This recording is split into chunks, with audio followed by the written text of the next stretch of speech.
જાન્યુઆરી આ નામ સાંભળતા જ મનમાં શું આવે છે? નવા વર્ષની ઉજવણી, પાર્ટીઓ, નવા સંકલ્પો, બરાબર ને? પણ શું જાન્યુઆરી ફક્ત આટલું જ છે? ના, આ તો માત્ર શરૂઆત છે. આ મહિનાના દરેક પાના પર એવી વાર્તાઓ છે, માનવતાની, આપણા ગૌરવની અને જ્ઞાનની, જે આખા વર્ષ માટે આપણને એક નવી દિશા આપી શકે છે. તો ચાલો આજે સાથે મળીને આ અર્થોથી ભરેલા કેલેન્ડરને ખોલીએ. અને આ જ સવાલ એ આપણી આજની ચર્ચાનો પાયો છે. આપણે બધા જાણીએ છીએ કે જાન્યુઆરી એટલે નવું વર્ષ. પણ ચાલો એ ઉજવણીથી થોડું આગળ વધીએ અને જોઈએ કે આ મહિનો આપણને બીજું શું શું શીખવી જાય છે. એના ઊંડાણમાં કયા પાઠ છુપાયેલા છે, ચાલો શોધીએ. ખબર છે, આ મહિનાના નામમાં જ એની ખરી ઓળખ છુપાયેલી છે. જાન્યુઆરી નામ આવ્યું છે રોમન દેવતા જેનસ પરથી. હવે આ જેનસ દેવતાની ખાસિયત શું હતી ખબર છે? એમને 2 ચહેરા હતા. એક ચહેરો ભૂતકાળ તરફ જોતો અને બીજો ભવિષ્ય તરફ. કેટલી સરસ વાત છે નહીં? મતલબ કે ભૂતકાળમાંથી શીખો અને એના આધારે ભવિષ્યનો મજબૂત પાયો નાખો. જાન્યુઆરી આપણને આ જ શીખવે છે. તો ચાલો આપણી આ સફરની શરૂઆત કરીએ એવા દિવસોથી જે આપણને બધાને એક સમાજ તરીકે જગાડવાનું કામ કરે છે. એવા દિવસો જે માનવ અધિકારો અને એકબીજા પ્રત્યેની કરુણાની યાદ અપાવે છે. શરૂઆત કરીએ 4 જાન્યુઆરીથી. વિશ્વ બ્રેલ દિવસ. આ દિવસ લુઈસ બ્રેલના જન્મદિવસ પર ઉજવાય છે. એક એવી વ્યક્તિ જેમણે પોતાની શોધથી દૃષ્ટિહીન લોકોના જીવનમાં જ્ઞાનનો પ્રકાશ ફેલાવ્યો. સંયુક્ત રાષ્ટ્રએ 2019માં આ દિવસની શરૂઆત કરી અને એ આપણને એક બહુ જ મહત્વની વાત યાદ અપાવે છે કે સાચો સમાજ એ જ છે જ્યાં દરેક વ્યક્તિ માટે કોઈ પણ ભેદભાવ વગર આગળ વધવાની સમાન તકો હોય. પછી આવે છે 6 જાન્યુઆરી, વિશ્વ યુદ્ધ અનાથ દિવસ. આ એક ખૂબ જ સંવેદનશીલ દિવસ છે. જરા વિચારો એ બાળકો વિશે જેમણે યુદ્ધની ભયાનકતામાં પોતાના માતા પિતાને ગુમાવી દીધા. આ દિવસનો હેતુ બસ એ જ છે કે દુનિયાનું ધ્યાન એ નિર્દોષ બાળકોની વેદના તરફ જાય. આ માત્ર જાગૃત થવાનો દિવસ નથી, પણ એમના માટે કંઈક કરવાનું, માનવતા માટે આગળ આવવાનું એક આહ્વાન છે. આગળ વધીએ 11 જાન્યુઆરી પર, રાષ્ટ્રીય માનવ તસ્કરી જાગૃતિ દિવસ. માનવ તસ્કરી જે આધુનિક યુગની ગુલામી જ છે, એક કલંક છે. અને આ દિવસ આપણને બધાને આ ભયાનક અપરાધ સામે એકજૂટ થવા માટે યાદ અપાવે છે. ખાસ કરીને મહિલાઓ અને બાળકોની સુરક્ષા, એના પર ધ્યાન આપવું ખૂબ જ જરૂરી છે. આ દિવસ આપણને વધુ જાગૃત અને એકબીજા માટે વધુ સુરક્ષિત સમાજ બનાવવાની પ્રેરણા આપે છે. અને પછી છે 24 જાન્યુઆરી, રાષ્ટ્રીય બાળકી દિવસ.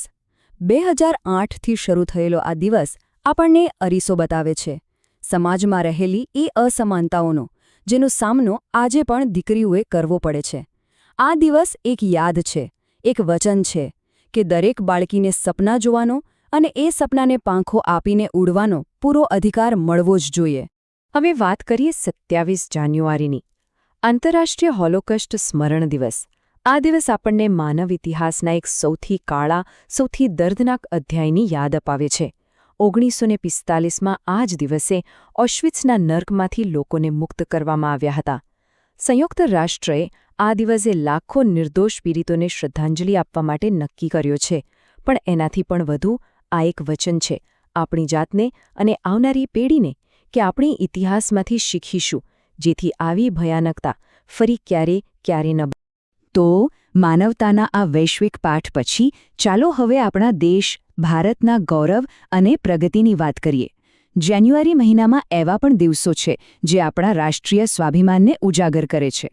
9 જાન્યુઆરી આ તારીખ ઇતિહાસમાં ખાસ છે. કેમ? કારણ કે 1915માં આ જ દિવસે મહાત્મા ગાંધી દક્ષિણ આફ્રિકાથી ભારત પાછા ફર્યા હતા. એમની એક ઘર વાપસી આજે પણ એક પ્રેરણા છે. અને એટલે જ 2003થી આ દિવસને પ્રવાસી ભારતીય દિવસ તરીકે ઉજવવામાં આવે છે.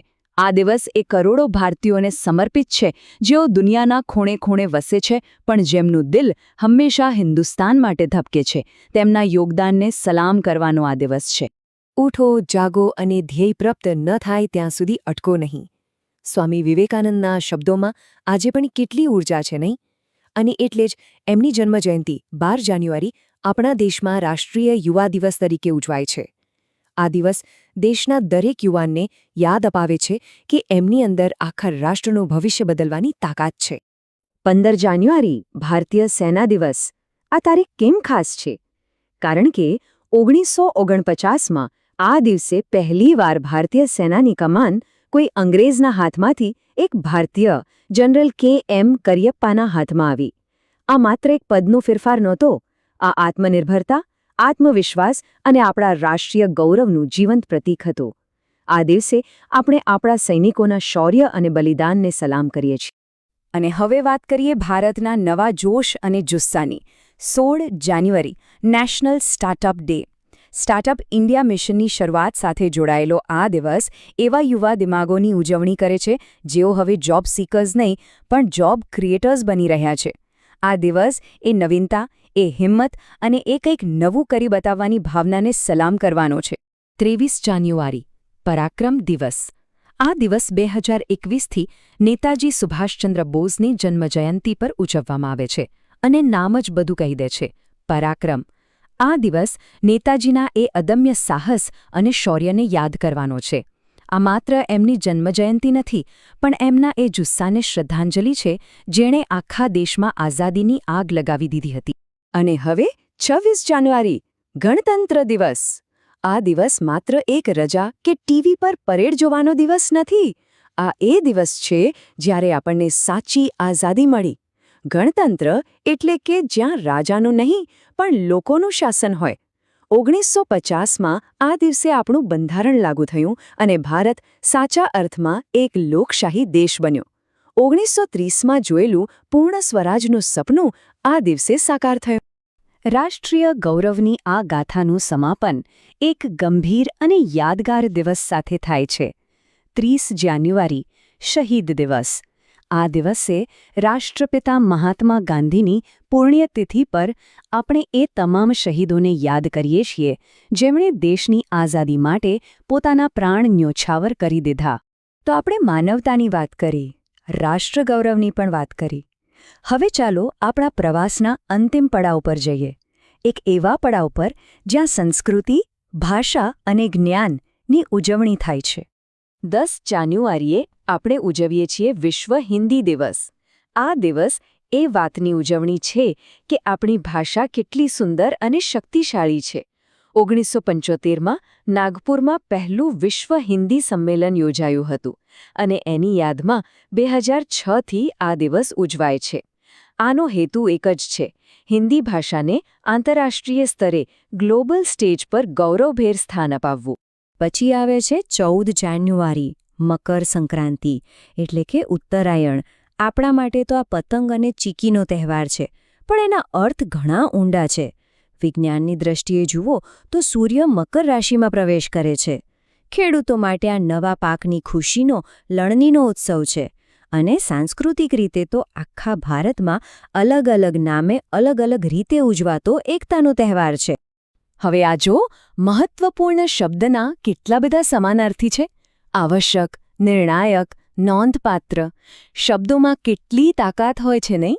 18 જાન્યુઆરી થેસોરસ દિવસ આપણને પીટર રોજેટની યાદ અપાવે છે જેમણે 1852માં પહેલીવાર થેસોરસ બનાવીને આપણને શબ્દોનો આ ખજાનો આપ્યો. આ દિવસ આપણને યાદ અપાવે છે કે આપણા શબ્દ ભંડોળને સતત વધારતા રહેવું કેટલું જરૂરી છે. તો જાગૃતિ, ગૌરવ અને સંસ્કૃતિની આ આખી સફર પછી આ બધા દિવસોનો સાચો અર્થ શું છે? એમાંથી આપણને શું શીખવા મળ્યું? ચાલો આખા મહિનાનો સાર એકસાથે જોઈએ. જાન્યુઆરી આપણને શું શીખવે છે? એ આપણને શીખવે છે માનવતા અને જાગૃતિનો પાયો નાખતા. એ શીખવે છે આપણા રાષ્ટ્રીય ગૌરવ અને પ્રગતિની ઉજવણી કરતા. એ આપણા જીવનને સંસ્કૃતિ અને જ્ઞાનથી સમૃદ્ધ બનાવવાનું શીખવે છે. અને સૌથી અગત્યનું, ભૂતકાળનું સન્માન કરીને ભવિષ્ય તરફ કેવી રીતે જોવું એ શીખવે છે. ટૂંકમાં જાન્યુઆરી માત્ર એક મહિનો નથી, એ આખા વર્ષ માટેનો એક મજબૂત અને અર્થપૂર્ણ પાયો છે. અને અંતમાં આ એક સવાલ આપણી બધા માટે છે. આ બધા દિવસો, આ બધી પ્રેરણા, એને આપણે ફક્ત એક દિવસની ઉજવણી બનાવીને ભૂલી જઈશું? કે પછી એની પાછળ રહેલી ભાવનાને, એના પાઠને આખું વર્ષ આપણા જીવનમાં જીવંત રાખીશું? આનો જવાબ આપણે સૌએ જાતે જ શોધવાનો છે.